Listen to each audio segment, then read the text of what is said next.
Hi, I'm Matt Wardell, and I'm here with my friend and Grammy award-winning composer Michael Daugherty. Michael, how are you?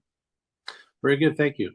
Yeah, thanks for being here today and talking with me. And we're getting ready for uh, a, a, a, a performance of a piece of yours that to date has been performed one time, right? That was the premiere in Pittsburgh. Is that it, or have Correct, yes. Mhm. very exciting. So the piece is called 15, and it's you say a symphonic fantasy on the art of Andy Warhol, which I love. I love art inspired by other art, and I think that's a really cool thing. I first uh, came into sort of knowledge of your music, probably like a lot of conductors and musicians, and with the Metropolis Symphony, in hearing that and since then and studying your music and having an opportunity to hear a lot of it live. I love the subjects that you choose, a lot of Americana, a lot of things that you must have loved growing up, and those kind of things. What inspires, what things kind of hook you and say, yeah, that's what I want to write about? Well, for me, music is about telling a story, and it could be a story about a person, an historical event, a place. Uh, it's a it's a starting off point for me to compose. To just write like a violin concerto or something. It doesn't inspire me really to do something unusual or new. But if it's about Amelia Earhart, which is the concerto I just wrote, that was premiered at the Kennedy Center last Uh-huh. November, for example, that'll be the case. The same thing when I was asked by Pittsburgh to write a piece, something to do with Pittsburgh. I thought about various historical figures, or the fact they have all the bridges in Pittsburgh and so forth. Sure. And Heinz, has this Yeah. factory there. Then Andy Warhol grew up there, and the Andy Warhol Museum is there. And I had done an opera 25 years ago called Jackie O, where about Jackie Kennedy, where Andy Warhol is a character. So I Oh, thought it was a cool. perfect chance to go back and look at Andy Warhol again. Yeah, I didn't know that about the Jackie O opera. I didn't know Andy Warhol was. That's really cool. That's really cool. Mhm. The Obviously Andy growing up there, how did you, so to tell our audience, the pieces in five movements, four of them are inspired by directly by works, specific works, and then the last one's sort of more inspired by the colors and things in the style of Andy. How did you select or kind of come to the four specific works that you chose to use? Gee, I don't know. I mean, he was so prolific.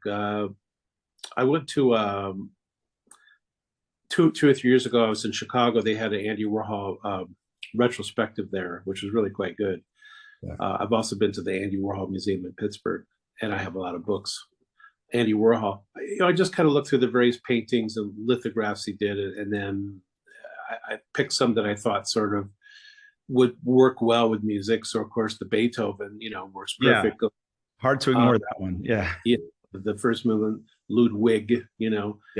as both Andy Warhol and Beethoven wore wigs. Right. Uh, so I thought that's kind of a nice connection. And then Elizabeth Taylor was a very important person for Andy Warhol. Uh, by the way, who also makes an appearance in the Jackie O opera, Okay. Elizabeth Taylor. Um, That's awesome. so I thought that would be, a good one, and because he did so many portraits of famous, film stars, from Marilyn Monroe to Grace Kelly to many people. And then he went to a period after he was after the assassination attempt on him.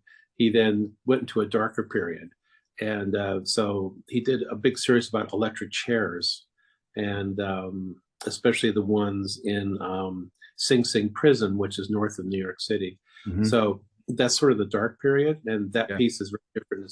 The orchestration is for brass and percussion. It's very atonal and dark.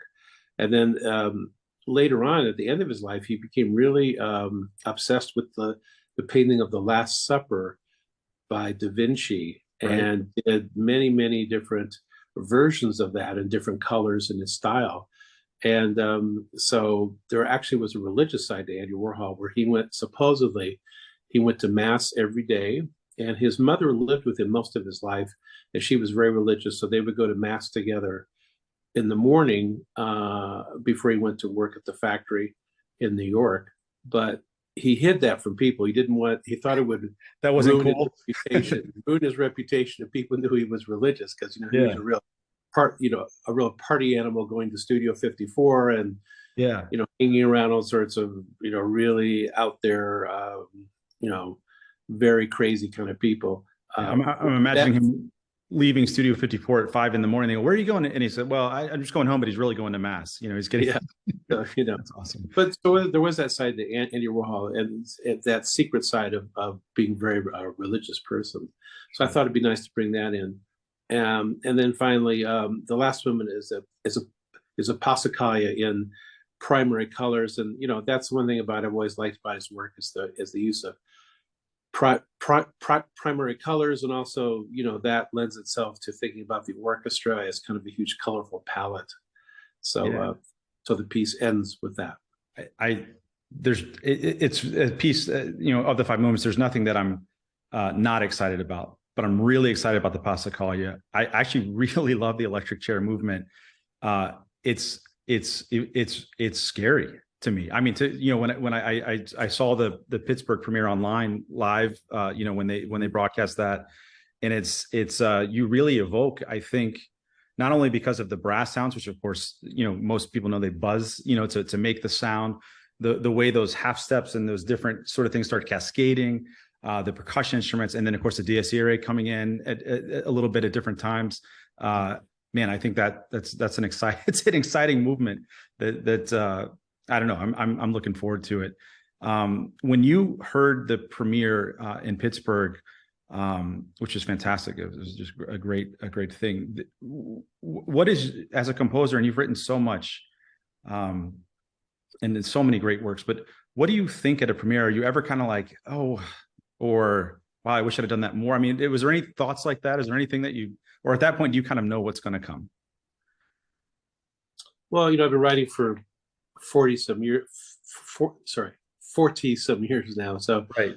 I have a pretty good handle on, the orchestration, writing for orchestra and so forth, just from lots of years of experience and making mistakes as well. Sure. There's always, you never know for sure, first of all, how the audience is going to take the piece, and of course the musicians, and there's always a question mark. So I'm always nervous, especially the first rehearsal is always the most nerve-wracking, because it's the first time you hear it live. Now, when I'm composing, I have my computer set up here, so you'll see that there's my monitor and my keyboard and my Apple computer there, and I'm using all this software and there's a piano behind me, you see there. But I do mock-ups using the Sibelius program for notation, and I have sampled sounds and so forth. So it gives you sort of an idea what the orchestra is going to sound like, but it's never like the real thing. So there's always some surprises, imbalances. Oh, I need to, the brass, I need to drop them back a little bit, or put some mutes in, or make some adjustments. So it's always a surprise, but hopefully less of a surprise the older one gets. Sure. You mentioned that the question mark, you're talking about the way the audience might react, the way the orchestra might react, and then a sort of a question mark. I'm just curious. I mean, you've won 6 Grammy Awards. Is it 6? I think. And the recordings that my music's been have received 6 awards, and then I personally have received 2 for 2 different works that I wrote in 2011, 2016. That's awesome. Yeah. Your work has probably been played by, I would imagine, every major orchestra in the world has played something by Michael Daugherty at this point. Do you ever still get imposter syndrome? Do you ever still wonder, like, am I supposed to be here? Or are you pretty confident in what you're doing? I don't know if that ever goes away for the rest of us. I don't know. But. Well, I'm always humbled. I mean, I remember being a young composer in my late 20s, completely broke, playing piano bar at New Jersey Turnpike, Ramada Inn, exit 1, kind of gigs, and wondering, what's going to happen, So, and I came from Iowa. I really had no connections, or I didn't grow up in a family with connections in New York or Los Angeles or anything like that. I kind of, a self-made person, kind of followed my own path, and was very lucky to study with, some of the preeminent composers of the 20th century, like Giorgio Ligeti, for example, in Germany, and many great composers at Yale, like Jacob Druckmann. And so I've been very lucky to have, some great uh, mentors, in writing. And but a lot of it's just been, years and years of hard work and going to concerts, studying scores, and so forth. But I'm always excited to attend a live concert. I don't take it for granted, especially after the pandemic, when we saw what happened when everything shuts down and how we really miss live performances. So I'm really excited to come to Florida and to hear perform. I bet, there are two quick things about you that I remember. One, you were an assistant, you worked with Gil Evans, right? For a little while, which I was an assistant to the jazz composer arranger Gil Evans, and he's known for his work with Miles Davis, especially albums like Porgy and Bess and Sketches of Spain and other recordings in the late 50s.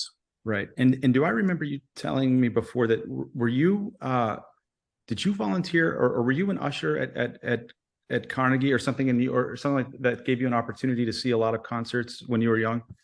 Yeah. So when I did my undergraduate at North Texas State in Denton, Texas, now called the University of North Texas, because it was a famous jazz school. In fact, one of the few places you could study jazz at that time.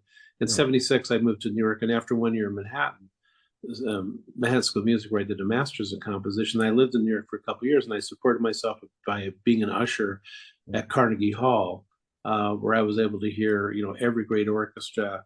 Herbert von Karajan conducting the Berlin Philharmonic and the Beethoven cycle, Horowitz's last concert, a piano concert, Elton John, one of his early concerts, Frank Sinatra on his retirement tour, you name it. I mean, it was really, really something. And I was an usher, so my job was to move the marquee in the front. They have the glass cases in the front of the My job was to take the marquee that was that night, take it out, and then put the new one in, put the new one in for the next concert the next day.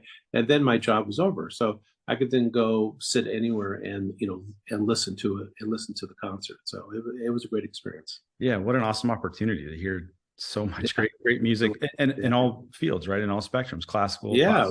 Great. Yeah. Really cool. All right. Lastly about 15, do you have a favorite movement or a favorite part of it that you got excited about when you heard it, or anything that came off better maybe than you expected or more exciting than you expected? I think, each movement does a particular thing. The Ludwig movement is, kind of riffing off of, classical music of the 19th century. The Liz's Lament really features the English horn and the trumpet. And kind of a Baroque kind of sound. The Big Electric Chair features the whole brass and percussion section, very kind of hard-hitting, atonal, movement. And the Last Supper really is, I have lots of solos, the bassoon and the French horn and the oboe and the strings kind of playing these long drones. And then finally, the last movement probably, I guess, the last movement is the most exciting without question. I mean, I knew it would be, the barn burner, so to speak. Sure. Right. And it really is a tour de force for the whole, orchestra. And I'm sure you're going to have a great time conducting the last movement. Looking at I couldn't resist having a big ending. So, because Andy Warhol was not a subtle person, right? And he was somebody who was a very extroverted person. I mean, in the one hand, he was private, but in the public life, he was everywhere. Right. He wasn't one of these painters or movie stars or something where like they didn't want to be in public and they didn't want to be bothered and you would never see them. No, he was always going to parties, always around, constantly going out every night to events. So even though he was, as a person, private, he was a very public person, and he worked continually. I mean, he never had a block. I mean, he produced work from, when he moved to New York all the way until his death. He was very productive and never seemed to have any kind of blocks or anything. So it really made sense to have a very extroverted and pull out the stops, a final movement. Yeah, I love it. I can't wait to get in the first rehearsal with the orchestra. I know the musicians are excited, and thank you for the opportunity for us to perform this piece. And you'll be here, so we're looking forward to having you here in Ocala and in Florida. So thanks so much, Michael, and we'll see you in person soon. Yeah, if I could just say one other thing, Please do. I've written 2 works inspired by Elvis. One of them is called Dead Elvis, where a bassoon dresses like an Elvis impersonator, and there's a chamber ensemble. Right. And Elvis filmed one of the few films he made outside of Hollywood was in your town. Yep. And what was it called? This way. What's the name of that movie? Something about way, this way, but anyways. Something about and it's actually considered one of his best films. It's an early film. But right. So you see that part of Florida, when it was very undeveloped, But right. It'd be fun to come down and look at some of those sites where Elvis used to hang out in your home. So I think it's called Follow That Dream.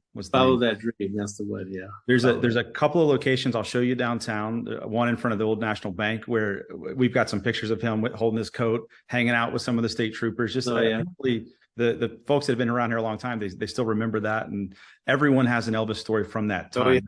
Even if they weren't born yet, they still have an Elvis story from that time. So and Andy Warhol, as you know, did some Elvis portraits as well. I don't think they ever met, but he did do a very famous one of Elvis in a movie. I think it's one of his early films where he has a gun. It's like a Western. Okay. And you see a bunch of Elvises or Elvis, kind of in a row. Right. And so he did do. He was an admirer of Elvis as well. So, anyways, it's all coming together. A lot of Ocala connections. Yeah, I think this is what Andy Warhol envisioned. I think he'd be very happy for this concert. Exactly. So, yeah. Good. Awesome. Thanks very much, Michael. I appreciate it.